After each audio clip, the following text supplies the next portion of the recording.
Hola, bienvenidos a esta presentación de Iberian Borderlands in Cyberspace de la Red de Investigación de las Américas o ARENET, con la segunda presentación esta mes con un enfoque en el Pacífico. Con una entrevista con Marta Ortega Soto sobre su capítulo Impact on the Spanish Empire of the Russian Incursion into the North Pacific, 1741 to 1821. Soy Catherine Tracy Good, mejor conocida como Tracy, directora de nuestro programa de Tools for Researchers, y nos da mucho gusto contar con su presencia. En 2019, uno de los proyectos más significativos de ARENET culminó en la publicación de The Oxford Handbook of Borderlands of the Iberian World. El volumen es una colección de lo más representativo en el estudio de las regiones fronterizas de los mundos coloniales español y portugués, desde América del Norte y del Sur hasta Asia. El volumen cuenta con 34 ensayos por 40 autores. Pueden comprar la versión impresa del libro y sugerir a sus bibliotecas que compren una copia, o también existe una versión digital donde pueden tener acceso a los capítulos individuales en The Oxford Handbook Online, ya sea con su suscripción institucional o pueden comprar capítulos individualmente. Al final de esta presentación pondremos en la pantalla el enlace en donde pueden comprar el volumen. Antes de darle la palabra a Marta, un par de cosas. Con su pregunta para que puedan hacer su pregunta directamente a Marta. Please feel free to ask your questions in Spanish or English. Por último, esta presentación se está grabando y la subiremos a las distintas plataformas de ARENET. Al participar en la sección de preguntas significa que autoricen la grabación y difusión de su intervención.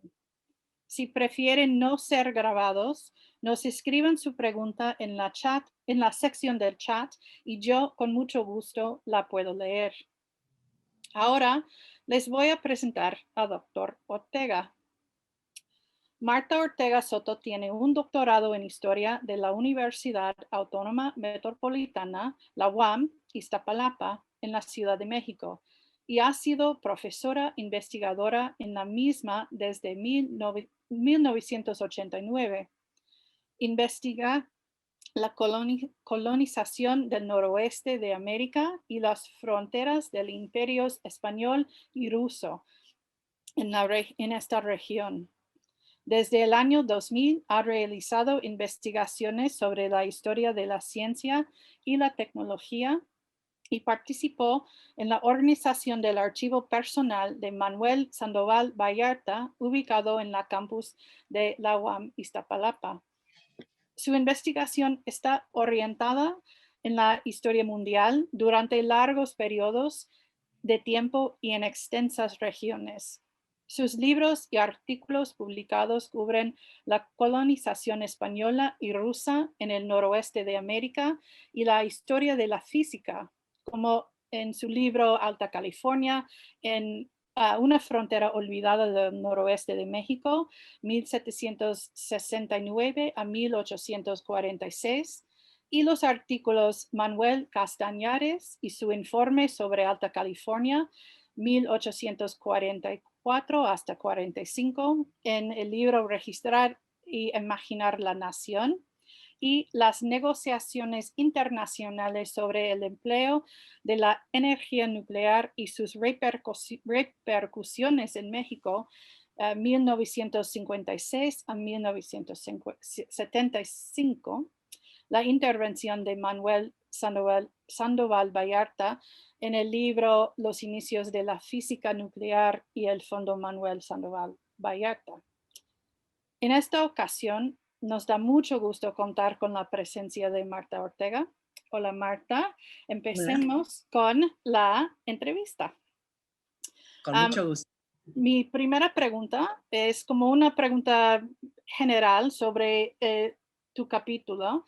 En esta zona, en la costa noroeste de América del Norte, es una región fronteriza, como un borderlands, disputada por múltiples potencias imperiales, con tu enfoque en los rusos y los españoles. ¿Podrías elaborar sobre las interacciones de estas fuerzas imperiales? Sí, claro que Ok. sí puedo hablar sobre eso. Voy a compartir un mapa. Yo sé que todo el mundo sabe dónde queda el noroeste de América, pero vamos a ubicarnos un poco en el espacio, ¿no? Primero quiero que veamos este mapa, perdón, um, que de una manera muy clara nos permite comprender qué era la América rusa. Mm, Tenemos que tener en cuenta que vamos a decir que la llegada de los rusos a América, bueno, no vamos a decir, la llegada de los rusos a América es a mitad del siglo XVIII, 1741, perdón, empiezan a extenderse por las Aleutianas. Aquí tenemos un recuadro y vamos a entender por noroeste de América, pues desde la península de Baja California hasta la península que hoy llamamos de Alaska. Ajá. ujú, Entonces, su expansión territorial en dirección al este, y aquí en este mapa más grande podemos ver cómo, bueno, esta es la península de Chucota, los rusos, los cazadores, porque eran fundamentalmente en el siglo XVII, gente que venía de la Rusia europea buscando explotar una riqueza así que le dio muchos ingresos al zar de Rusia, pieles finas, fundamentalmente de marta sibelina, de zorro plateado, de nutria marina en las costas. ujú. Y ya nosotros para el primer tercio del siglo XVII vemos que los rusos han llegado aquí a la península de Chukotka y empiezan a explorar hasta llegar a la península de Kamchatka. Tenemos que tomar en cuenta que estos cazadores eslavos, muchos de ellos eh, conocidos como cosacos, porque venían de la región de lo que hoy llamamos Ucrania, y otros sí rusos que venían de la parte de la Rusia europea, pues en realidad iban avanzando, explotando esta riqueza y poniendo bajo el dominio del zar a los nativos siberianos, que en general eran pueblos de cazadores y estaban cerca de la costa, o eran pueblos de cazadores y criadores de ganado de reno. Entonces, para los rusos, irse extendiendo sobre esta región implicaba someter a los grupos, digamos, a pagar el tributo, pero tenían un grave problema las pocas autoridades administrativas y era pues que con los pueblos nómadas es muy difícil poder establecer quién pagó tributo, cuándo pagó tributo, en qué momento, pero los cazadores rusos no se ocupaban mucho de eso. La administración imperial pues intentó, ¿no?, crear un sistema administrativo con gobernadores, pero para toda Siberia, pues teníamos en el siglo XVII dos gobernadores, Mm, uno en Tobolsk y otro en Irkutsk, muy lejos. Entonces, claro, cuando llegan aquí los cazadores, pues ellos deciden, con base en el negocio, ajá, la forma en la que van a matar, la forma en la que van a recolectar las pieles, y los rusos no se caracterizaron, como en general en el siglo XVI y XVII ocurría, por cuidar el medio ambiente, ¿verdad? Los mm, grupos de cazadores fundamentalmente, conocen muy bien la naturaleza y saben que en qué periodos tienen que cazar, no cazan a las hembras, en fin, tienen una serie de normas que incluso se convierten en tabús, que impiden que estos animales de los que obtienen recursos desaparezcan. Pero ese no era el caso de la gente que venía de la Rusia europea. Entonces, muy rápidamente empiezan a escasear estas presas. Entonces, si nos vamos al mapita de acá, esta es la península de Chukotka, espero que vean mi flechita, y aquí está la península de Kamchatka. Y aquí empiezan las aleutianas, que vemos acá en grande. Ajá, aquí las podemos ver un poco más grandes. Pues este mapa que se ve así negra, la América rusa, porque siento que destaca más. Bueno, es mi percepción. Entonces empiezan a avanzar estos cazadores y se encuentran también los aleutianos, que se consideran, pues que son ya nativos americanos. Los aleutianos también viven, digamos, de una economía marítima, de cazar, de pescar, y ellos van avanzando, e informan, ¿no?, al gobernador en Irkutsk. Recordemos que para 1741 ya tuvimos las reformas de Pedro el Grande.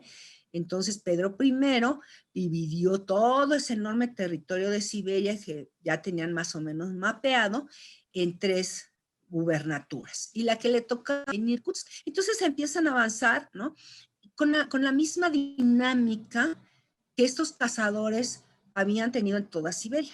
Llegar, tomar rehenes para evitar ataques, no siempre los evitaban, de los nativos, que intentaban correrlos a veces de la zona en la que estaban, porque claro, alteraban sus cotos de caza, aquellos que criaban ganado, pues veían reducidos los pastos, porque los cazadores pues explotaban el bosque boreal lo más que podían, ¿no?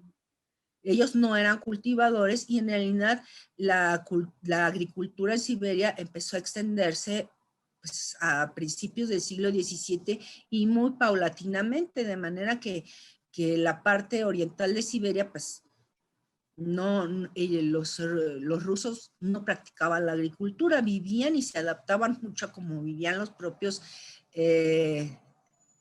habitantes de la región. Aprendieron a cazar como ellos, muchos eslavos dejaron de hablar el ruso y empezaron a hablar los idiomas de los nativos, a pesar de que hubo una reducción en Siberia tan drástica de pueblos originarios como la que hubo en América, ¿no? Porque también está el problema de las enfermedades, este problema de las armas de fuego, que si a cualquier evidencia de que se quieren revelar los nativos no hay ninguna consideración hacia ellos y los matan, toman rehenes, en fin, desarticulan, ¿no?, a estas sociedades. Y así van avanzando, van avanzando, van avanzando. Y nosotros tenemos que la noticia de esa presencia rusa llega a la corte de Madrid, pues muy rápidamente. Tenemos que tomar en cuenta que los europeos no tenían conciencia, por supuesto, de las dimensiones que tenía América del Norte. No habían explorado casi el noroeste de América. Entonces, cuando se sabe que hay cazadores rusos que empezaron a invadir las islas Aleutianas después de una expedición que sí ordenó Pedro I, pero cuyos resultados ya no conoció porque ya había muerto, que quería saber si América y Asia estaban unidas, si había una continuidad continental. Ya los resultados marcaron que no, esta expedición fue encabezada por Vitus Bering, por eso este estrecho lleva su apellido. Hubo una segunda expedición ya de la zarina Ana, ordenada por la zarina Ana, y quedó claro que no estaban unidos los continentes, pero fue como el banderazo de salida, ¿no?, para que se dejaran ir los cazadores hacia el este. Y ellos iban, pues, también tomando nota de cómo estaba la región, porque mm, las expediciones científicas en realidad lo que hicieron fue navegar de Kamchatka, ¿no? Desde aquí hacia el norte, pero no desembarcaron en América. Solo se dieron cuenta que hacia el oriente se veía un territorio ahí, ¿no? Y supusieron, y su suposición fue correcta, que eso era América. Pero como pudieron navegar hasta acá, pues ya dieron por hecho que no estaban unidas. Entonces empieza esta presencia. Por razones de política europea, hay embajadores españoles en San Petersburgo y escuchan rumores y luego investigan y en efecto sí se han llevado a cabo estas investigaciones. Hay un geógrafo de origen alemán que está en la Academia de Ciencias de Rusia, que Müller se apeinaba, que hace un mapa más o menos con los informes de los mismos cazadores, que en ruso les llamaban los pramushleniki. Y entonces el embajador Almodóvar en Madrid pues manda estas cartas, por supuesto. Estamos en la época de las reformas borbónicas, ¿no? De vamos a hacer este imperio español que le reporte más riquezas a la metrópoli. Ajá. Y entonces, claro, se sabe que los rusos merodean por esa frontera que no está muy clara, que no está demarcada, y eso es lo que a mí me gusta enfatizar en este proceso, digamos, de frontera entre estos dos imperios, ¿no? Más o menos el territorio que tienen, desde la época de Pedro se empezó a mapear toda Siberia, ¿no? Saben más o menos lo que tienen, saben los recursos que tienen y dentro de esta misma política que tenemos en toda Europa está también de manera sistemática saber cuáles son los recursos que tiene el Imperio Español.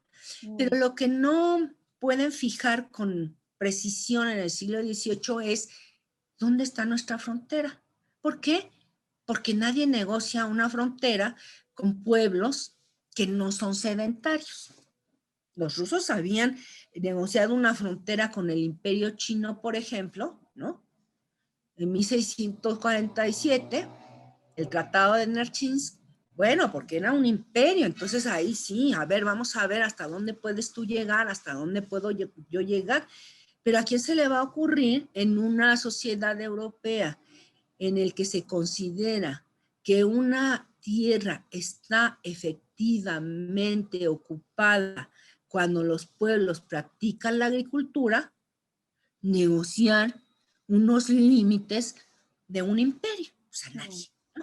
Entonces, los españoles se van extendiendo hacia el norte y no van marcando exactamente dónde están sus fronteras, porque para ellos su frontera es hasta donde puedan llegar.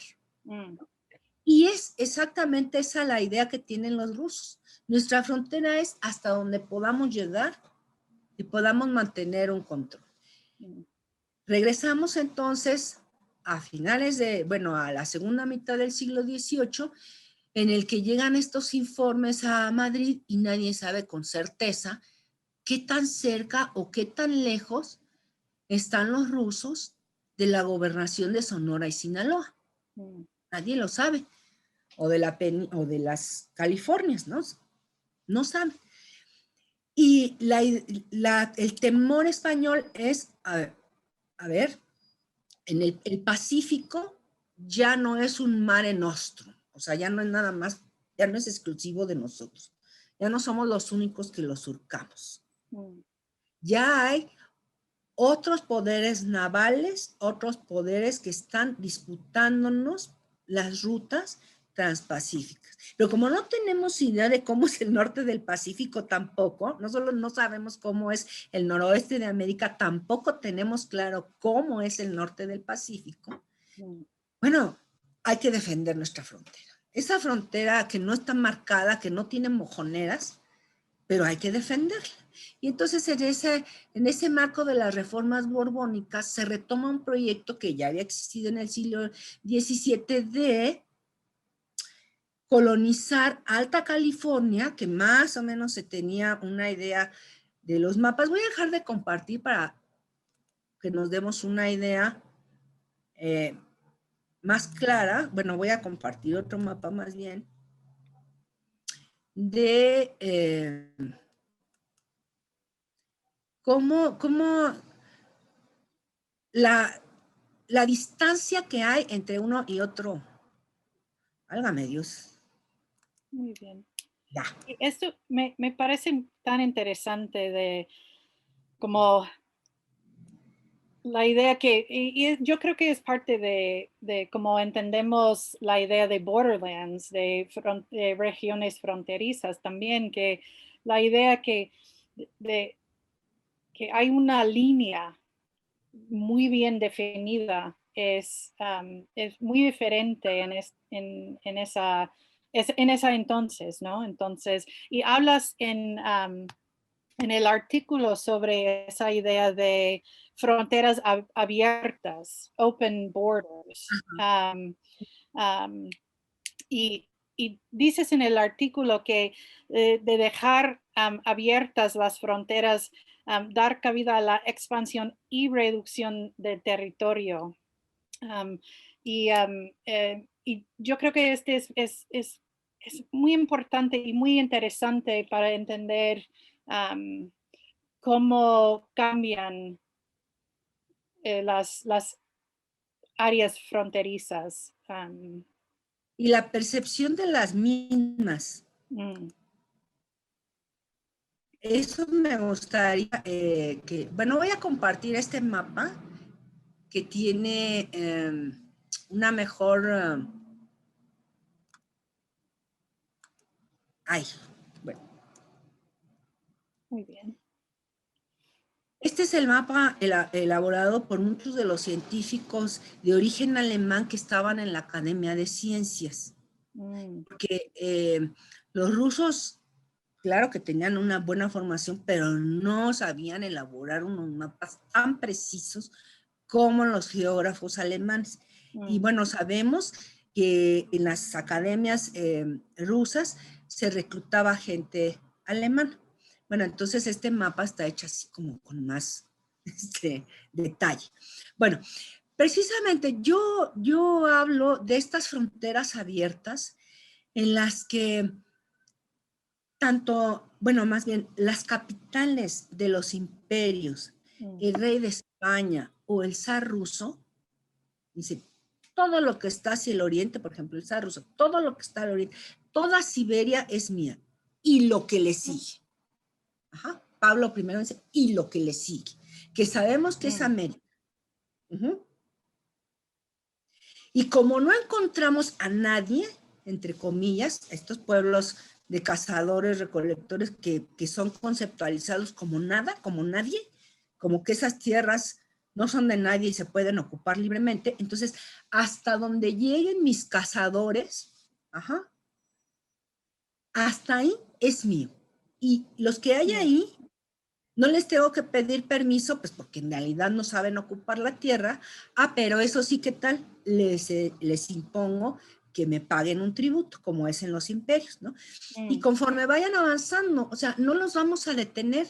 Ahí hasta donde lleguen, ahí está bien.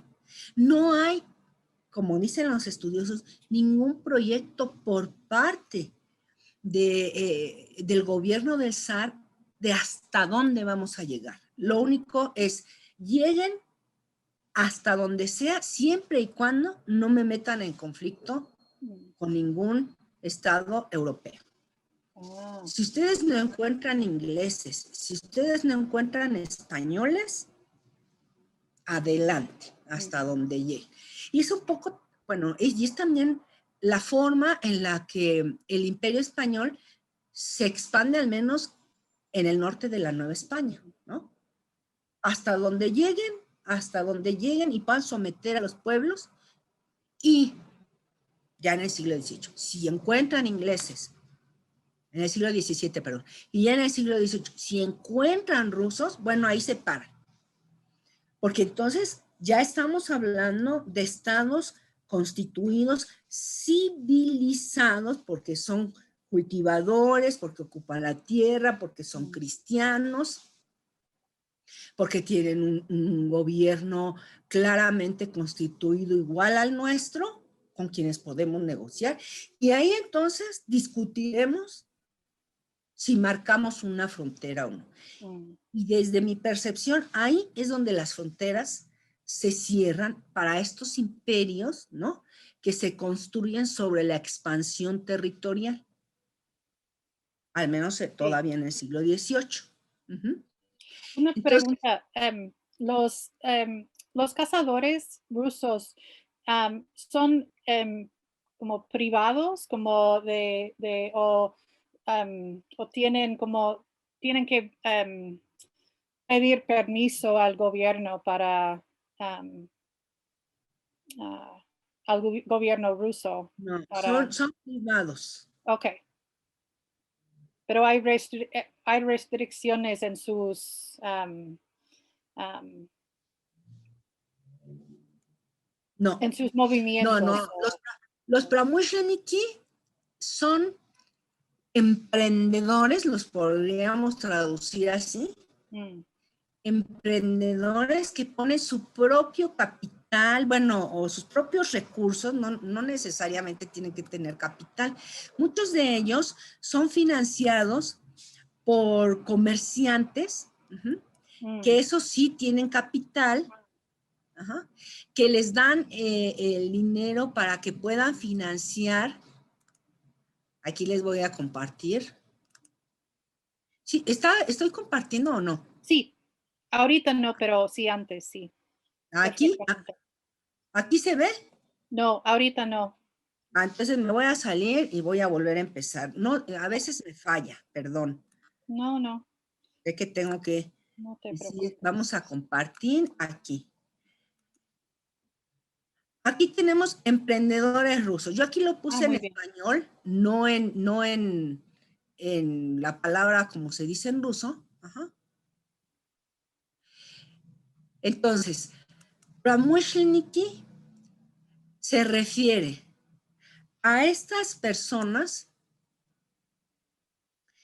que son comerciantes, que saben mover las pieles desde Siberia o desde lo que después van a llamar la América rusa, primero a Moscú, claro, y luego a San Petersburgo, cuando esa se convierte en la capital, y desde ahí logran hacer negocios para distribuir estas pieles finas en toda Europa, donde hay una gran demanda.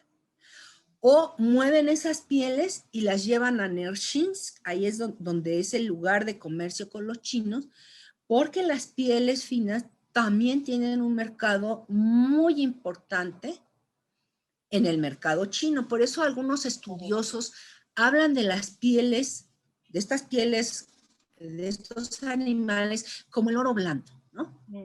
Los chinos, por ejemplo, casi siempre cuando comerciaban, lo que los demás les ofrecían, pues no les atraía porque ellos tenían mejores manufacturas. Casi siempre pedían plata, lo sabemos muy bien todos los que conocemos un poco la historia de la Nueva España, como buena parte de la plata no hispana terminó en China. Bueno, los rusos no tenían plata, no porque no hubieran minas, no fue lo que en un primer lugar explotaron en Siberia. ¿Con qué comerciaban? Con pieles. Entonces ellos podían comprar té, podían comprar porcelana, podían comprar algunas, ¿cómo se llama? Rizoma, no, raíces medicinales, que la medicina china utiliza mucho y que los rusos, desde que entraron en contacto con los chinos, empezaron a consumir para su propia medicina, ¿no? Entonces, una serie de bienes que eran muy valiosos para los rusos. Recordemos que la Rusia europea, la mayor parte de la Rusia europea, está en una zona que es ya bosque boreal y tundra. Entonces, hay muchos productos que ahí no se dan. Y en Siberia tampoco. ¿Qué es lo que ellos les pueden ofrecer a los chinos? Pues eso que algunos llaman el oro blando, esas hermosas pieles de nutria, esas hermosas pieles de marta sibelina, de zorro plateado, ¿no? Y por eso, pues, acaban con estos animales. Entonces, esta gente, por ejemplo, Grigori Shelihov, que es el que le pide al zar, a ver, hay que proteger esos territorios en América, porque no le tenemos miedo a los españoles, pero sí a los ingleses, ¿no? Como decías, Tracy, empiezan otros estados a querer beneficiarse de la riqueza que hay en la costa del noroeste y en el norte del Pacífico mismo, ¿no? No es solamente en la costa del noroeste de América, sino también qué es lo que encuentran en el este de Asia, ¿no? Como bien sabemos, China, el Japón y todo esto. Entonces, Grigori Shelihov es uno de estos pramushleniki que sabe cazar, que él incluso encabeza algunas expediciones cazadoras, pero que tiene el capital suficiente y las relaciones suficientes para mover las pieles en el mercado, no solo ruso, sino de Europa central y occidental y en el mercado chino. Alexander Baranov es otro de estos cazadores, ¿no? Aquí lo vemos así dibujado ya muy propio, ¿verdad? A ambos, porque él es el primer gobernador de la América rusa. Cuando el zar Pablo I acepta darles un monopolio a Shelihov y a Galikov, que forman una compañía para el efecto, entonces Grigori Shelihov convence a Alexander Baranov, que era un pramushleniki, que él también sabía cazar y manejar a los cazadores rusos, le ofrece que él sea el gobernador y acepta. Al principio no quería, pero acepta. ¿Y cuál era la gran cualidad de Baranov? Uno, que era muy buen comerciante. Y la otra, que tenía un gran don de mando, porque controlar a los pramushleniki no era sencillo, no era tarea sencilla, ¿no? Porque son cosacos, son gente de frontera, que está acostumbrada a beneficiarse de lo que va encontrando, ¿no? Y cuando se establece la Compañía de la América Rusa en 1799, pues ya no se trata de que cada quien haga lo que quiera, sino de que vamos a establecer un orden, cosa que a los rusos no se les ocurrió en ningún momento hacer en Siberia, por ejemplo, porque en Siberia en el siglo XVII y en el siglo XVIII nadie les está disputando nada. ¿Por qué Grigori Shelihov le hace esta propuesta al zar Pablo I de danos el monopolio, déjanos crear una compañía?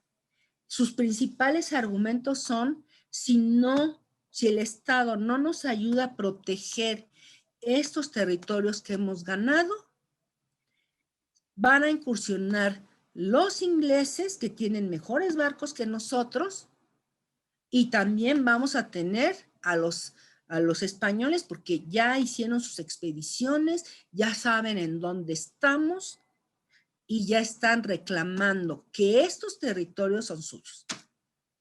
¿Por qué? Bueno, pues como hacen las bulas alejandrinas, ¿no? Todavía los españoles seguían en el pleno siglo XVIII presuponiendo que aquellos territorios no conocidos que el Papa Alejandro VI les había dado, pues eran hasta donde llegaran, ¿no? Hasta donde ellos descubrieran esa frontera abierta que yo digo que tenían, ¿no? Hasta donde lleguemos.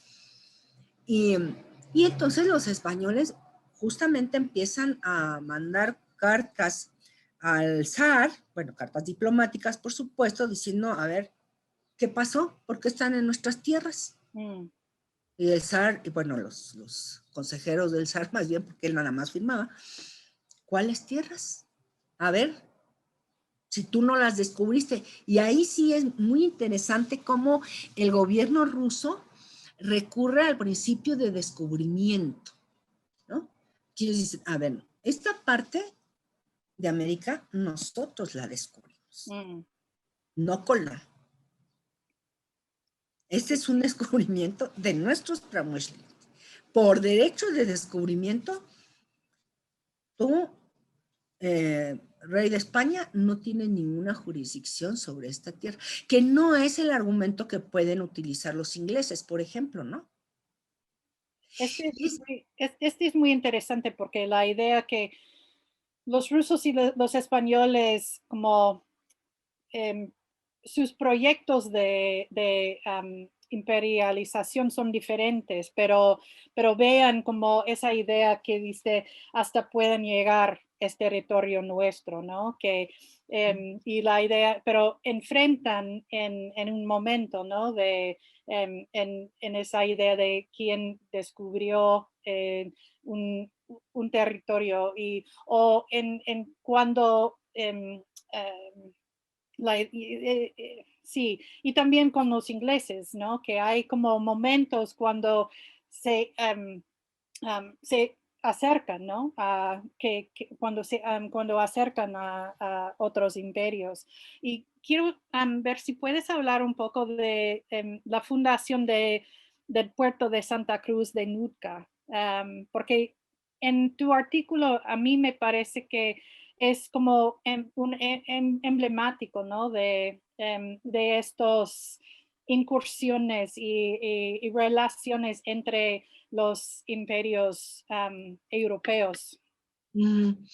Bueno, cuando se decide colonizar Alta California, se decide también que se van a organizar lo que el Imperio Español llamaron expediciones de altura. Altura porque nos vamos a ir muy al norte para lograr localizar en dónde están los rusos. Las primeras expediciones suben y no encuentran a los rusos. Bueno, porque ahora nosotros tenemos conciencia de lo lejanos que están, ¿no? Entonces no los encuentran. Y en la expedición de 1787, al mando de José Esteban Martínez, que es todo un personaje que vale la pena, que valdría la pena hacerle como una biografía, porque era una persona un poco, no sé si tengo aquí la imagen de José Esteban Martínez. Bueno, lo interesante de José Esteban Martínez es que él va en una expedición con un comandante que se llama, bueno, que se apellida Del Aro. Ajá. Entonces, él llega, José Esteban Martínez, a la isla de Nootka. Ajá. Y conoce a los Nootka. Voy a dejar de compartir estas imágenes porque están en la otra presentación, lo que podemos ver de Nootka. Uh-huh. Y entonces, él llega a la isla de Nootka y manda a Del Aro a que siga investigando más al norte. Y Del Aro logra llegar, miren, los Tlingit habitan en Nootka. Y logra llegar precisamente a la isla de Kodiak, que ya no es de las Aleutianas, pero que está enfrente, o sea, así pegadita a la península de Alaska. Llega a la isla de Kodiak y ahí se encuentra con un comandante que se llama Delarov. Entonces, según ellos, se hacen muy amigos porque Delaro y Delarov, según ellos, es el mismo apellido, ¿no? Y empiezan a tener una buena conversación y Delarov le enseña un mapa, ¿no? En el que dice, pues nosotros tenemos unos puestos aquí, otros acá, en fin, le va diciendo en las Aleutianas, en donde están también los Aleutianos de Onalaska, que es esa isla en donde se encuentran Delaro y Delarov. Uh-huh. Entonces, Delaro llega con José Esteban Martínez y le da toda la información que tiene. Regresan a Alta California, le informan al rey y entonces Martínez dice, bueno, le propone al rey que lo mejor que pueden hacer es ocupar la isla de Nootka y establecer ahí un puesto porque hasta ahí no han llegado los rusos. Entonces ahí se podría marcar la frontera entre el Imperio Ruso y el Imperio Español y se autoriza. Se autoriza, en realidad el virrey Bucareli es el que la autoriza y mandan a una expedición que es una expedición de colonización, ¿no? Con un misionero, con algunas personas que reclutan en la propia Alta California, no muchas, ¿no? Para establecer el puerto de Santa Cruz de Nuca. Y cuando llegan, José Esteban Martínez se encuentra con que hay una covachita ahí que está llena de pieles. Según el propio Del Aro, montó en cólera, destruyó la covachita, se apoderó de las pieles y en eso llegó el dueño de la covachita, que era John Mears. Y John Mears, pues claro, también se molesta, se enoja y le dice, y bueno, eso dice Del Aro, ¿no? Se hacen de palabras, seguramente le debe reclamando por qué le deshizo su covachita y por qué se apoderó de sus pieles. Y José Esteban Martínez, pues como iba a ser una fundación, pues llevaba armas, en fin, tomó preso a Mears y se lo lleva con todo y su barco a la Nueva España. Pero deja a Del Aro a que establezca el puerto de Santa Cruz de Nuca. Entonces, es importante que quede muy claro que la colonización o la ocupación del puerto de Santa Cruz de Nuca estuvo pensada como para ponerle un freno a la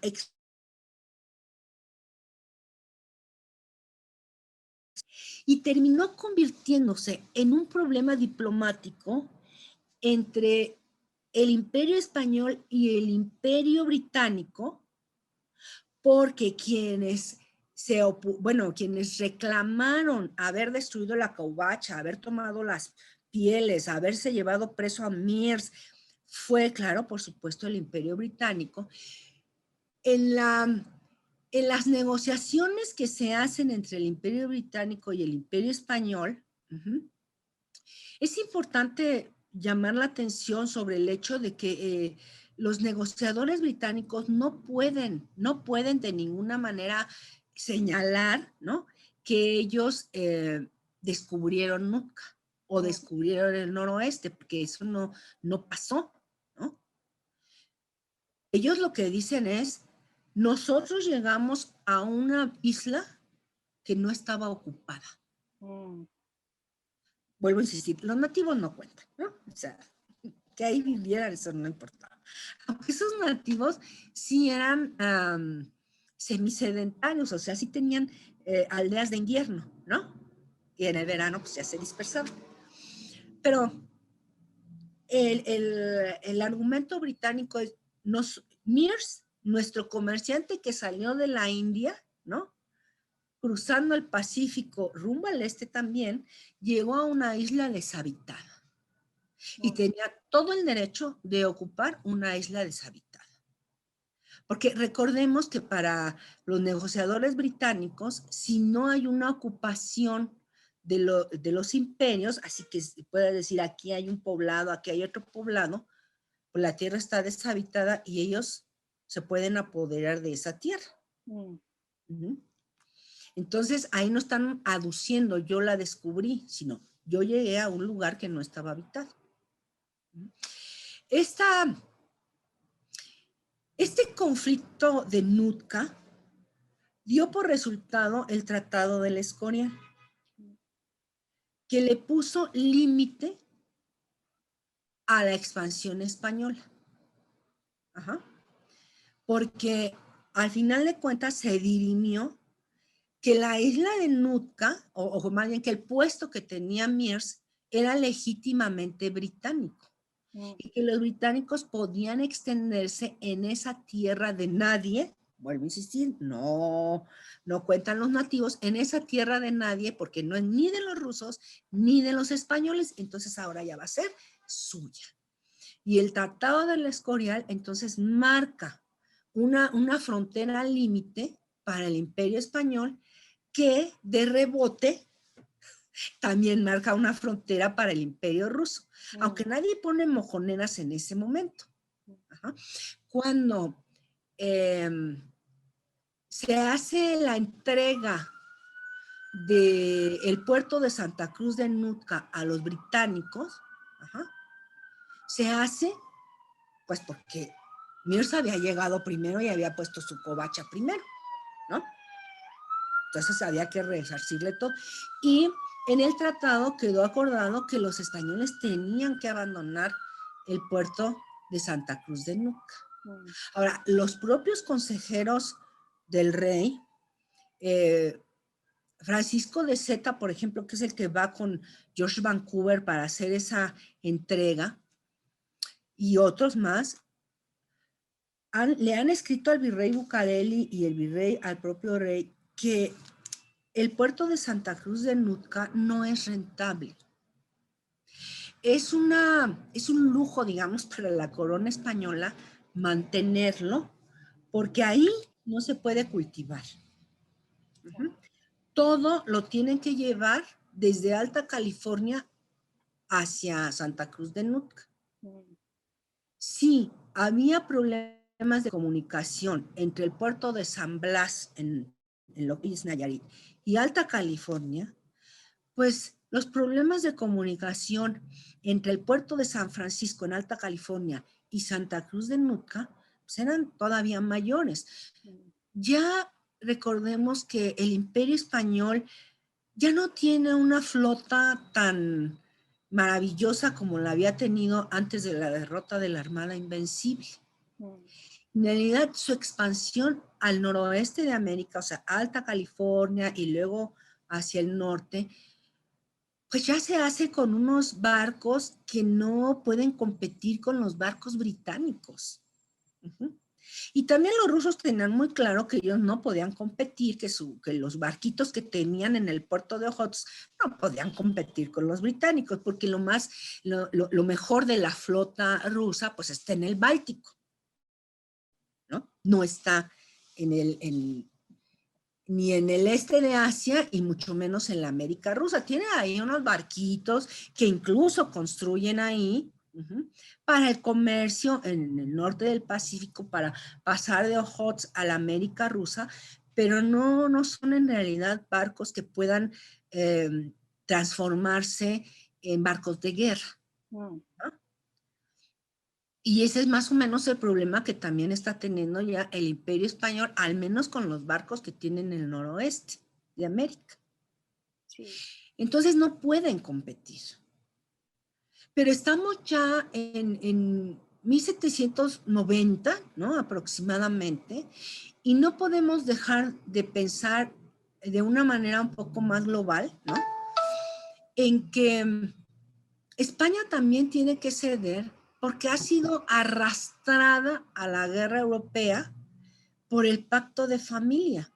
No importa que esté la Revolución Francesa, en los primeros años de la Revolución Francesa, el Imperio Español se vio involucrada o participó al lado de Francia en las guerras europeas por ese pacto de familia, que en realidad se rompe hasta que Napoleón invade la península ibérica, ¿no? Entonces, el Imperio Español no tiene la capacidad, digamos, de proteger su costa del noroeste, porque está involucrado en unas guerras europeas y lo que quiere es proteger sus rutas del Atlántico y la ruta que tiene hacia las Filipinas. No se va a poner a defender una ruta que llega a un puerto que todos los que han ido al puerto, bueno, hasta el misionero dicen, no, mejor ya hay que regresarnos a Alta California. Este no es un lugar en el que podamos tener una buena misión, en el que podamos tener una población, lo mejor es dejarla. Sí, muy bien. Discúlpame y sabes que tengo muchas preguntas más, pero ya tenemos que pasar a la sección de preguntas porque ya tenemos una pregunta, pero para recordarles, para la sección de preguntas, por favor, envíen un mensaje con su pregunta por el chat. Y cuando sea su turno, activaremos sus micrófonos. Y ya tenemos unas preguntas de Joaquín. Te voy a unmute, Joaquín. Gracias. ¿Se me oye? Sí. Sí, mi pregunta o mis preguntas en parte están relacionadas con lo que venía hablando la doctora Ortega y más concretamente me gustaría saber si los rusos también ejecutaban o tenían algún tipo de ritual de toma de posesión como hacían los españoles y aunque mencionaste que la expansión rusa fundamentalmente se basa en iniciativa privada, ¿había algún tipo de participación directa o promoción por parte del Estado ruso? ¿Contesto ya? Sí, ¿Sí? Bueno, sí. no, los rusos no tenían ningún tipo de ritual de toma de posesión como los españoles que leían una carta y que si se someten al rey, no. Los rusos simplemente iban llegando, no era gente que estuviera mandada por el Estado. En ese sentido, en el Imperio Ruso primero ocurrían las cosas y luego las sancionaba el gobierno. Ajá. Sí hubo, desde la época de Pedro el Grande, un interés por proteger a los nativos siberianos y después la propia Catalina la Grande hizo un decreto específicamente para proteger a los nativos de la América rusa. Ajá. Muchos estudiosos del Imperio Ruso dicen que el motivo principal de estos decretos era para no quedarse sin pueblos tributarios, más que para proteger en sí a los nativos. Porque es interesante observar que el Estado ruso, aparte de imponer el pago de tributo, por ejemplo, casi no enviaba misioneros. Más bien no enviaba misioneros. Los empezó a enviar en el siglo XIX. Entonces, la gente de la Iglesia Ortodoxa, por ejemplo, que llegó a la América rusa en un principio, iba a atender a los rusos propiamente dichos. Una de las cosas que Shelihov, que le pidió al zar que protegieran a las colonias rusas en América fue, y su argumento sí alude a España, es tenemos que hacer lo que hacen los españoles, educar a los nativos, enseñarles ruso, convertirlos al cristianismo ortodoxo, o sea, tratar de integrarlos sistemáticamente a la sociedad, y eso es algo novedoso en el Imperio Ruso, porque no se hizo en Siberia. Y después de la América rusa, tampoco se hizo cuando se expandieron sobre Asia Central, ¿no? No hay ni siquiera una política de integración sistemática de los nativos a que se rusifiquen. Eso de la rusificación ocurrió hasta finales del siglo XIX, más por los problemas nacionalistas que por otra cosa. El imperio es un auténtico, en ese sentido, imperio tradicional, en el que la multiculturalidad pues es lo común, ¿no? Y mientras pagan el tributo, pues no los vamos ni a obligar a que se conviertan, y la única, digamos, exhortación para que paguen el tributo pues son las armas, ¿no? No es ni la conversión, ni que aprendas a volverte ruso, no. No hay esa política por parte del Estado. ¿Sí contesté? Perdón, Joaquín. A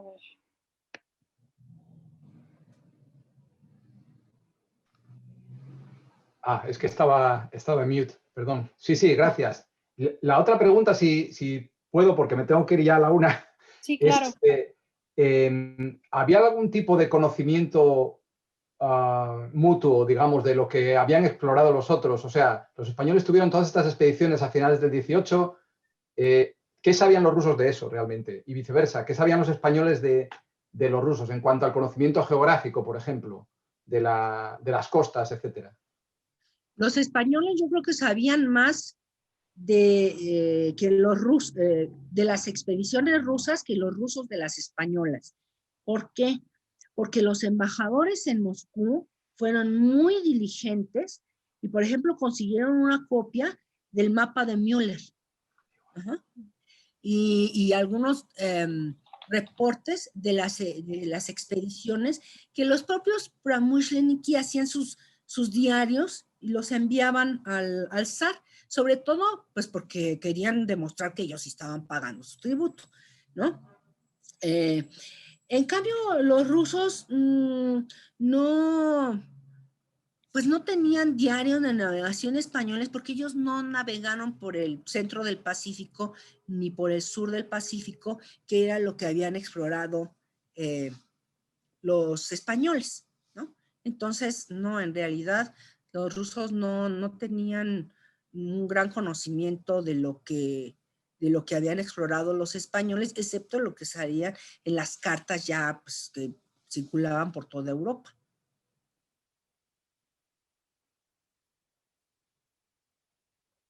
Ok, ya está en mute otra vez, pero sí, muchísimas gracias. Parece que no hay más preguntas. Yo tengo una pregunta sobre la metodología de hacer investigaciones en una región fronteriza con tantas intereses, como de historiografía de perspectivas tan diversas como indígena, rusa, mexicana, suroeste de los Estados Unidos, británica. ¿Cuáles son los retos de trabajar con la historiografía tan diversa? Bueno, uno de los retos más grandes es como comprender o hacer un esfuerzo por comprender. Nosotros tenemos una tradición hispánica, ¿no? Entonces, comprender los objetivos españoles resulta menos difícil tal vez que comprender qué es lo que los rusos quieren. Pero además, ¿qué rusos? ¿No? Los que van de cazadores o el Estado. Y cuando nos allegamos a la historiografía anglosajona que habla sobre los británicos, ¿no? También tenemos que, bueno, al menos para mí en un principio era como muy indignante la leyenda negra, ¿no? Como si los ingleses lo hubieran hecho mejor que los españoles, ¿no? Me costaba mucho trabajo porque sí me indignaba mucho esa crítica hacia los españoles que desde mi perspectiva, y a pesar de todo, creo que los españoles fueron un poco más, ¿cómo diría yo? Más, intentaron más sistemáticamente preservar a las poblaciones nativas. Me parece que las valoraron más incluso de lo que las valoraron los rusos. Y yo creo que los rusos sí valoraban a las poblaciones nativas. Y una de las cosas que me empezó a ayudar mucho a entender o a que fuera menos difícil comprender la historiografía rusa era, por ejemplo, el hecho de que los eslavos, como los españoles, siempre estuvieron abiertos al mestizaje, ¿no? Y entonces encuentras una actitud en la que subordinas al otro, pero tu desprecio no llega hasta el punto en el que evitas cualquier tipo de contacto. No, no. Una población mestiza apareció muy rápidamente en Siberia y en la América rusa. Alexander Baranov, por ejemplo, una de las cuestiones que dijo es, a ver, si algún pramышленники se quiere regresar a Siberia, se tiene que llevar a toda su familia. No puede dejar aquí a su esposa y a sus hijos mestizos, porque ya tiene un compromiso con ellos. Ese tipo de cuestiones que uno va descubriendo de similitudes, ¿no? Entonces, te permite como sensibilizarte hacia por qué esas otras comunidades sociales de golpe te parece que no corresponden con las españolas, ¿no? Y en efecto, no corresponden, pero que tampoco son tan ajenas, ¿no? En el caso de los rusos. Yo he encontrado, sí, muchas diferencias, pero en la población rusa que entra en contacto con los nativos, más similitudes con las actitudes de los españoles que si se mezclan, que tratan de integrar, pero que al mismo tiempo pues subordinan, ¿no? Esa como contradicción en un ser humano, ¿no? Que al mismo tiempo que confía en el nativo, pues lo ve medio inferior. En cambio, en el caso de los ingleses, pues no, era bueno, desde mi perspectiva, ¿no? Un total desprecio hacia los nativos. Sí, muy interesante. Entonces, y también empiezas a ver esos contrastes y dices, bueno, también me tengo que poner o también tengo que tratar de entender cuál es la lógica de los anglosajones, ¿no? Y para mí lo más importante fue entender que el imperio ruso y el imperio español están con un pie en cómo se formaron los imperios tradicionales y ese paso a la modernidad, mientras que los ingleses están ya en la modernidad. Y por eso tienen otra forma. Es muy interesante. Tenemos una pregunta más de Dana Levin Rojo.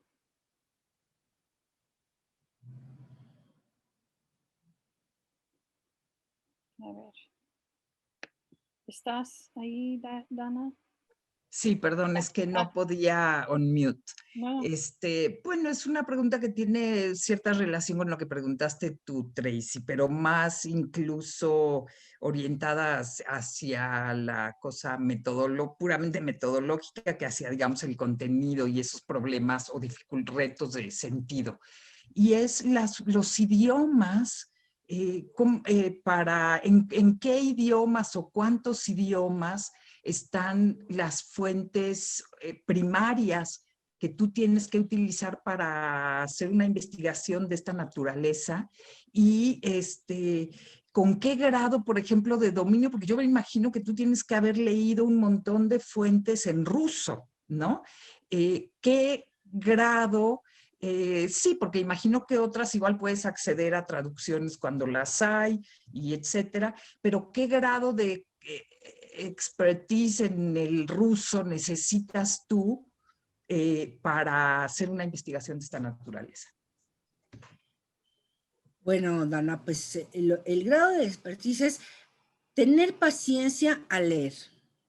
Yo comprendí lo que decían que te salía lumbre del cerebro hasta que fui a los archivos rusos y el reto era tener paciencia, entender. Las primeras 2 semanas en los archivos rusos fueron muy desesperantes, ¿no? Muy desesperantes porque yo decía, es que no entiendo nada, ¿por qué me metí en esto? Mi ruso es muy limitado. Y sí, o sea, sí es muy limitado, pero con un alto grado de paciencia, ¿no? Y de voluntad de entender, lo logras. Para mí el inglés nunca fue un problema porque yo lo aprendí desde pequeña. El gran reto de aprender otros idiomas fue aprender francés y fue aprender ruso.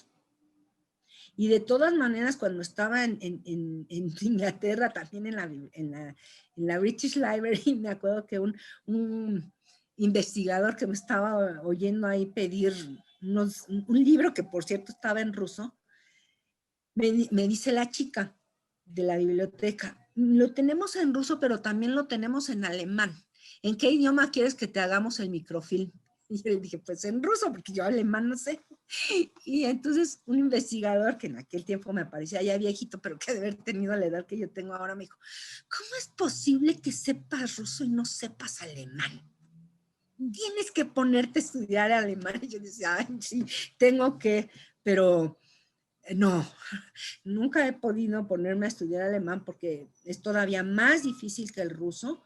Entonces, yo creo que el expertise lo vas adquiriendo en la propia práctica. Y para leer documentos, pues también, si tú lees documentos del siglo XVII y del siglo XVIII en español, bueno, aunque no lo creas, no es tan difícil leerlos en ruso. Tengo que reconocer también que yo tengo un compañero en la UAM Iztapalapa que es de letras, que sabe griego clásico y que sabe latín.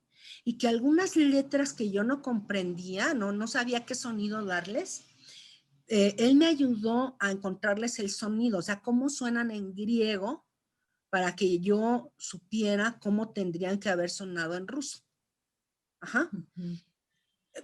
Ahí sí que necesitas ayuda de personas que estén dispuestas a decir, bueno, yo no sé ruso, pero mira, esta letra en griego equivale al sonido E o equivale al sonido I.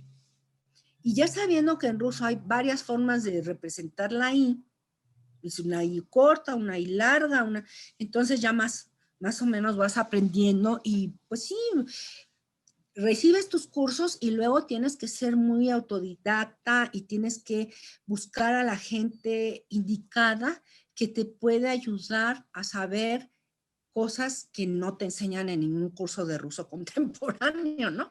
Porque esas letras ya no existen, bueno, ya se sacaron del alfabeto ruso, ¿no?